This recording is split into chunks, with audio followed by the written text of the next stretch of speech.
Hey everybody, Nick Espinosa, your chief security fanatic here. And in TikTok news, they're getting sued, and they're getting sued hard for their massive scale violation of children. Now, there's a ton of outlets reporting on this, but I thought Reuters had a really concise write-up that I'm cribbing from, and so let's get to this. Now, the U.S. Justice Department filed a lawsuit this past Friday against TikTok and its parent company, ByteDance, out of Beijing, China, for failing to protect children's privacy on the social media app as the Biden administration continues to basically crack down on TikTok, which I'm a big fan of. Now, the government said that TikTok violated the Children's Online Privacy Protection Act, or COPPA, whatever you want to, however you want to pronounce that. And that essentially requires services aimed at children to obtain parental consent to collect personal information from users under the age of 13. At 13 here in the United States, you can go sign up yourself, although there is a lot of legislation, at least at the state level right now,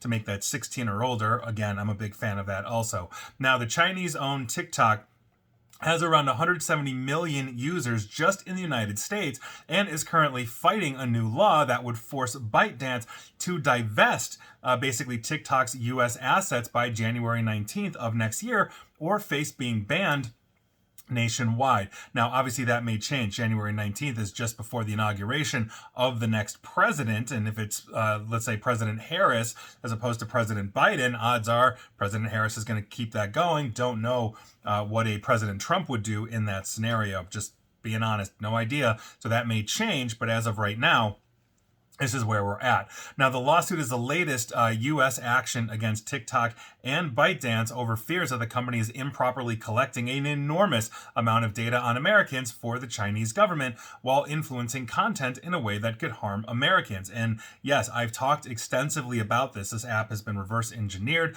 They lied to Congress. We've got whistleblowers, that have recorded conversations with TikTok higher ups, basically saying that China has access to this when they claim they didn't.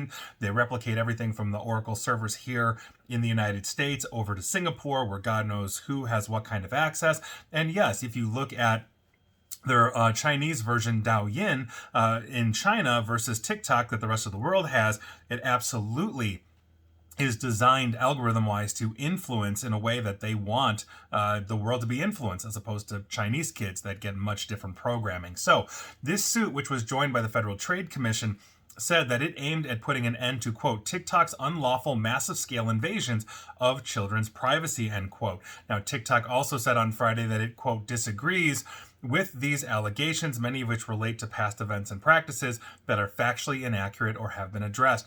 We are proud of our efforts to protect children, and we will continue to update and improve the platform, end quote. Now, if you recall, essentially, ByteDance bought Musical.ly back in the day and turned it into TikTok, and Musical.ly had a huge child predator problem that essentially, by all reporting, essentially just kept going in TikTok. And like I said, I've never been a fan of TikTok. I've considered it a surveillance app first, pointless dance video app second, but here we are. Now, the Department of Justice said that TikTok knowingly permitted children to create regular TikTok accounts and then create and share short-form videos and messages with adults and others on the regular TikTok platform, just like Musical.ly with their child predator problem. There's also reports with Musical.ly that the algorithms, if you were a single male, for example, if one father did this in his 30s and he was immediately paired up with suggestions of people that he should connect to or friends, a lot of which were underage girls when he was vetting this for his daughter. And needless to say, his daughter did not get on TikTok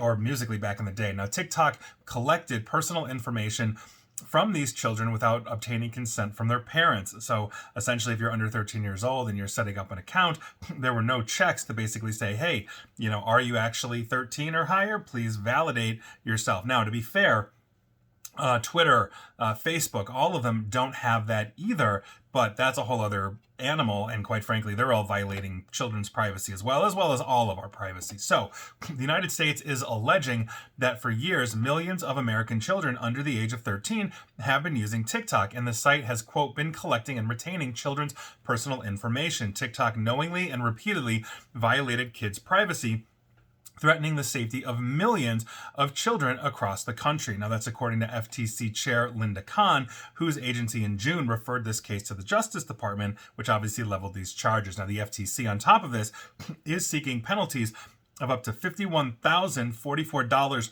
per violation per day from TikTok for improperly collecting data. That means that fine theoretically could be probably like $1 trillion, billions and billions and billions of dollars. And quite frankly, I'm a big fan of this. This needs to go.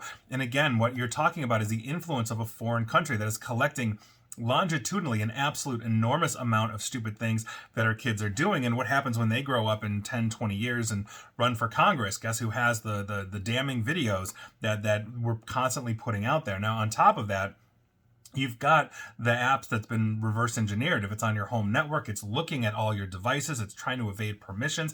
That was confirmed by Internet 2.0 and other independent researchers on this, not to mention the whistleblowers, not to mention the recordings, not to mention the validation that essentially like the Chinese higher ups in ByteDance have direct access to American data, even though their VPs here in the United States went to Congress and basically said that's not true.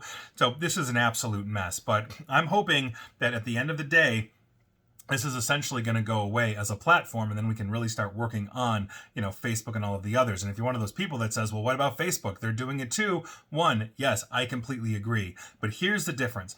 Basically, Facebook is a US-based company, which means we have more options and recourse under the law. Try going to Beijing and suing ByteDance and see how far you get. And when the data's out of the country, it's out of the country. That's it. So, huge problem. We'll see where this goes, but fingers crossed, hopefully TikTok will be no more sooner than later.